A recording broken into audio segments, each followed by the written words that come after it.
पहले सेट विधायकों की हाजिरी और अब दिल्ली कूच। क्या वसुंधरा हाईकमान को अपनी ताजपोशी के लिए राजी कर पाएंगी? मध्य प्रदेश और छत्तीसगढ़ में अब तक सीएम चेहरे को लेकर किसी भी नेता की ओर से जोर आजमाइश नहीं देखी गई। वहीं राजस्थान में सबसे ज्यादा सुगबुगाहट है। यहाँ वसुंधरा राजे लगातार अपने समर्थक विधायकों से मुलाकात कर समर्थन जुटाने की कोशिश में लगी है। अब वे दिल्ली में पार्टी अलकमान से मुलाकात करने पहुंची है। राजस्थान में विधानसभा चुनाव में प्रचंड जीत के बाद मुख्यमंत्री पद को लेकर कसमकस जारी है। जयपुर से लेकर दिल्ली तक बैठकों का दौर चल रहा है। वसुंधरा राजे सीएम पद के लिए पूरी जोर आजमाइश लगाए हुए हैं। वे अन्य नेताओं की तुलना में सबसे ज्यादा एक्टिव दिख रही है। राजस्थान में शक्ति प्रदर्शन के बाद अब वसुंधरा ने दिल्ली कुछ किया है। वे दिल्ली में बीजेपी अलकमान से मुलाकात कर सकती है। उन्होंने बीजेपी अध्यक्ष जेपी नड्डा से मिलने का वक्त मांगा है। दरअसल बीजेपी मध्य प्रदेश और छत्तीसगढ़ की तरह राजस्थान में भी बिना सीएम चेहरे के चुनाव लड़ा था। पार्टी ने पीएम मोदी के चेहरे और सामूहिक नेतृत्व के दम पर तीनों राज्यों में जीत हासिल की। ऐसे में बीजेपी के लिए सबसे बड़ी चुनौती तीनों राज्यों में मुख्यमंत्री चेहरे का चुनाव करना है। बीजेपी अलकमान न सिर्फ इन चेहरों के दम पर 2024 लोकसभा चुनाव के लिए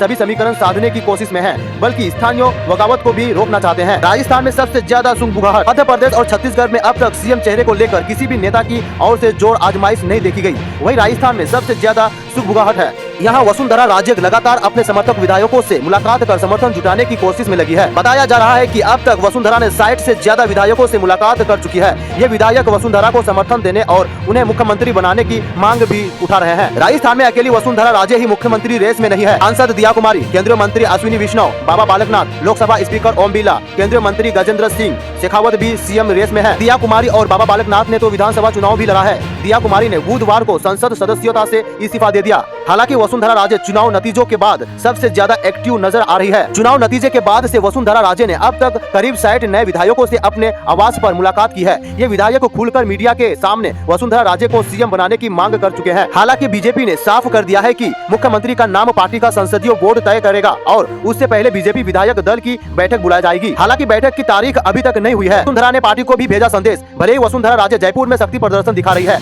लेकिन वे नहीं चाहती कि उनकी सक्रियता को बगावत के तौर पर देखा जाए। यही वजह है कि उन्होंने बीजेपी अलकमान से कहा है कि वो पार्टी के अनुशासित कार्यकर्ता है और पार्टी लाइन से कभी भी बाहर नहीं जाएगी। अब उन्होंने भी जेपी नड्डा से भी समय मांगा है। माना जा रहा है कि दोनों नेताओं की मुलाकात आज ही हो सकती है। माना जा रहा है कि नड्डा से बैठक के दौरान वे विधायकों के समर्थन का जिक्र कर सीएम पद के लिए अपना दावा पेश कर सकती है। इतना ही नहीं, वे अलकमान को अपनी ताजपोशी के लिए मनाने की कोशिश कर सकती है। वसुंधरा राजे 2 बार राजस्थान की मुख्यमंत्री रही है। वे बीजेपी की राष्ट्रीय उपाध्यक्ष भी है। So please do subscribe this channel.